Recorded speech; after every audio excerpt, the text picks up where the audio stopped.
आज संध्या 5टारू आरंभ हेब बात्यार प्रकोप। तेरे भीषण रूपर धारण कला मंथा। बंगोपसागर अधिक घनीभूत हो सिवियर साइक्लोन रूप नेला बात्या भीषण रूप सह स्थलभाग आड़कू माड़ी आसुची मंथा। बंगोपसागर बल गोटाई घंटा प्रति 17 किलोमीटर बेगर आगक गति करुच्ची साइक्लोन। आज संध्या 5टारू आरंभ हो बात्या मंथार लैंडफॉल प्रक्रिया। सेबड़े बात्या मंथा मछलीपट्टनम ठारू 230 किलोमीटर दूर रही कोकिनाड़ा ठारू 270 विशाखापाटना ठारू 340 किलोमीटर एवं गोपालपुर 550 किलोमीटर दूर बात्या मंथा रही।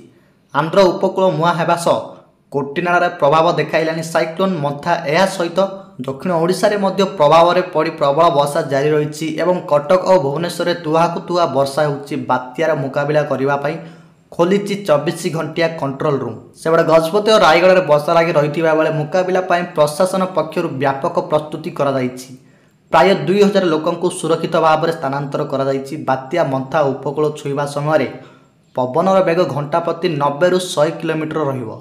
घंटा प्रति 110 किलोमीटर रहिबो झटका पवनर बेग बोली सूचना मिली। आज रात्रि बात्या मंथा प्रभाव दक्षिण ओडिशा उपर विशेष भाव में प्रभाव पकाइब। गंजाम गजपति नवरंगपुर रायगड़ा मालकानगिरी कोरापुट रायगड़ा आदि जिले में बात्यार प्रभाव में 60 ରୁ 70 किलोमीटर बेगर पवन बहिब। आज और काली दक्षिण ओडिशा रे अधिक वर्षा संभावना रही। केतेक स्थान में प्रबल अति प्रबल वर्षा संभावना रही। गोटे किंबा दुईटी स्थान में अत्यंत अति प्रबल वर्षा पूर्व अनुमान करिछि पाणीपाग विज्ञान केन्द्र। यही स्थान में 20 सेंटीमीटर पर्यंत वर्षा हो पारे बोली कहते आईएमडी डीजी मृत्युंजय महापात्र।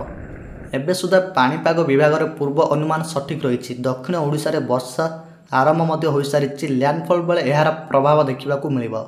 बात्या जो पवनर बेग बढ़िया सह वर्षार परिमाण भी वृद्धि पाइब। राति समय सबुठारु अधिक पवन बहिब।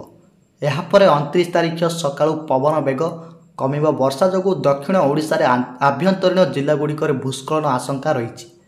जमीक गजपति कोरापुट मालकानगिरी रायगड़ा कलाहांडी और नुआपड़ा आदि जिले में भूस्खलन आशंका रही। तेणु लोक मैंने आवश्यक पदक्षेप नेबा जरूरी बोली कहते आईएमडी डीजी मृत्युंजय महापात्र।